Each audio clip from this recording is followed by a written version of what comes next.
This is not breaking news. This is not a scandal. This is not about one decision, one leader, or one border. This is about something quieter, more dangerous. A system doing exactly what it was built to do. And in the process, turning millions of lives into leverage. For a long time, we were taught to look for explosions. Troop movements, déclarations, maps with arrows. But what happens when power no longer moves through armies, but through rail lines, ports, permits, and waiting lists? What happens when a place doesn't fall by force, but by delay? You don't hear the collapse when it starts. You feel it weeks later. In empty shelves, installed factories, in people quietly packing bags without saying goodbye. Stay with me, because once you see how this system works, you can't unsee where it's heading, and the next step is already in motion. What actually controls this system now is not firepower, not speeches, not even borders in the traditional sense. It's permission to move, permission to pass, permission to connect one place to another. For decades, power looked loud.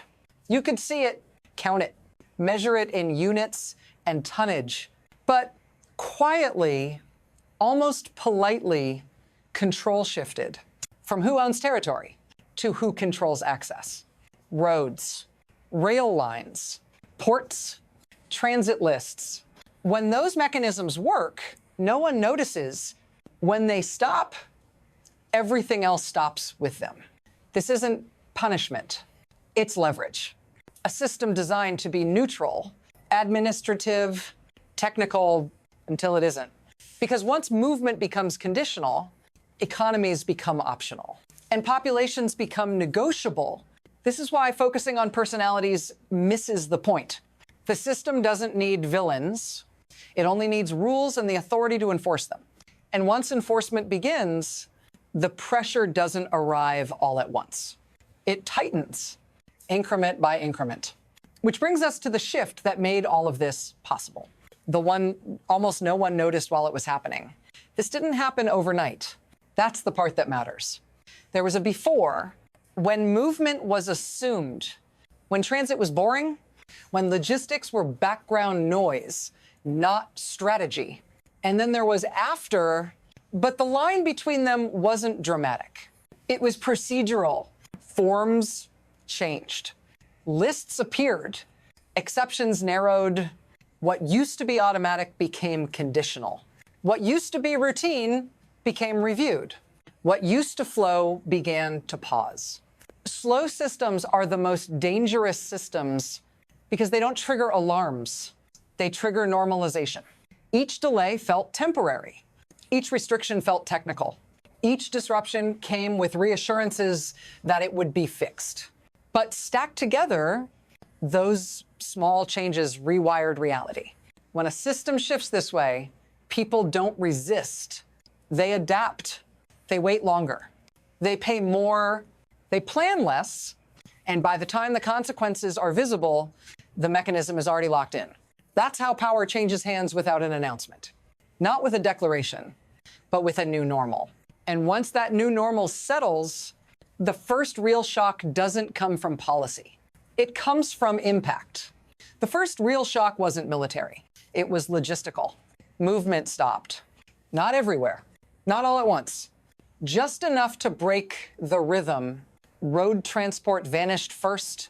Trucks waited, then waited longer, then turned back. Miles of metal and cargo motionless. Drivers counting days instead of deliveries. Companies bleeding quietly, one stalled load at a time. When goods stopped arriving by road, entire sectors didn't protest. They collapsed. Jobs disappeared without a headline. Vehicles were parked permanently. Some were sold for scrap. Then the rail lines froze.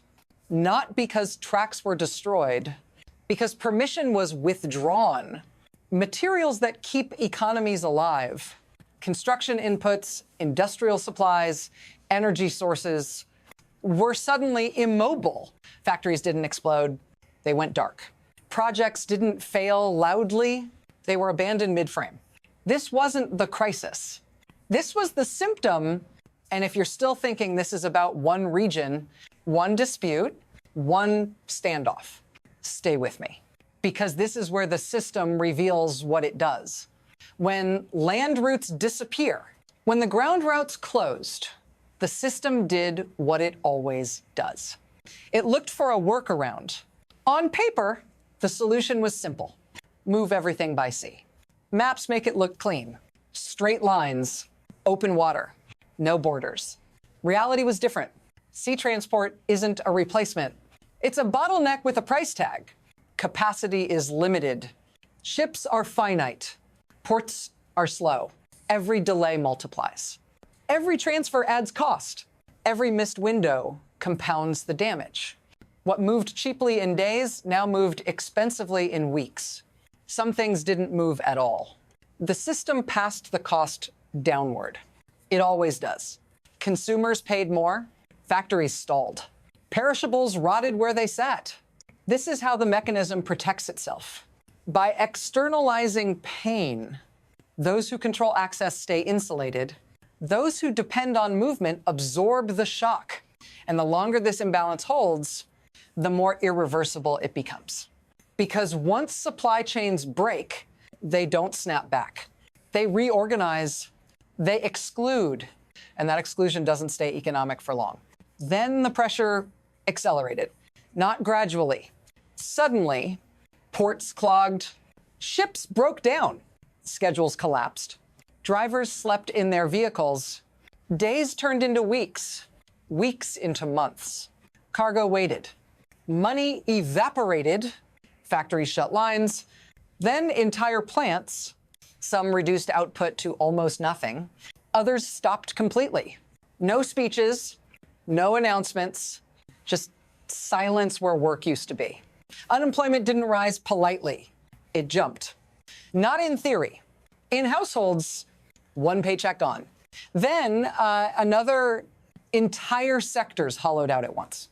This is the moment systems lose legitimacy. Not when leaders speak, but when routines disappear. Because when work vanishes, so does patience. And while officials talked about stabilization, the numbers told a different story. A frozen labor market, historic spikes, no exit ramps. This wasn't volatility anymore. It was structural failure. And once people realize a system can't restart itself, they stop waiting for it to recover. They start looking for a way out. This is where it reaches you, not as an abstract map, not as a policy debate, but as a personal calculation. What do you do when the system you rely on stops returning anything? You tighten spending. You delay plans. You tell yourself it's temporary until it isn't. You watch prices rise while opportunities vanish. You watch skills lose value. You watch stability turn into risk. And then the question shifts quietly, dangerously. Not how long can this last, but why am I still here? This is how pressure becomes human. Families reassess futures.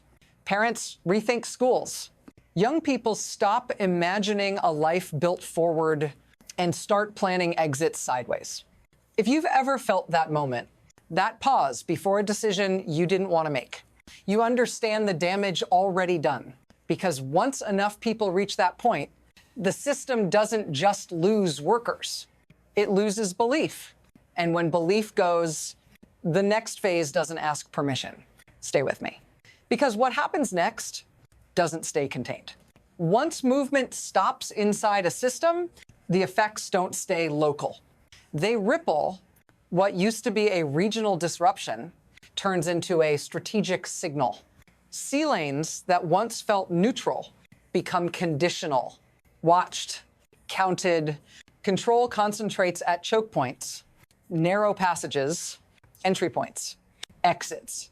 When alliances align around those points, access becomes a collective decision, not declared, enforced. Suddenly, routes that looked open on a map exist only at someone else's discretion. This is how geography changes without moving.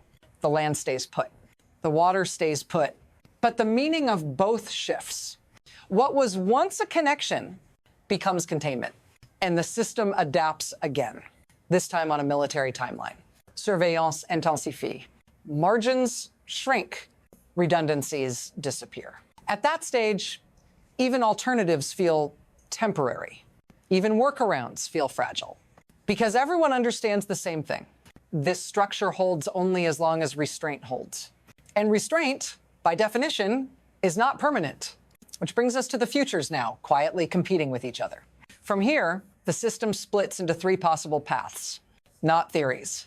Trajectories. The first is adjustment. Partial reopening. Selective relief. Enough movement restored to prevent collapse, but never enough to return to before. Life continues. Smaller, tighter, more conditional stability, but only on someone else's terms.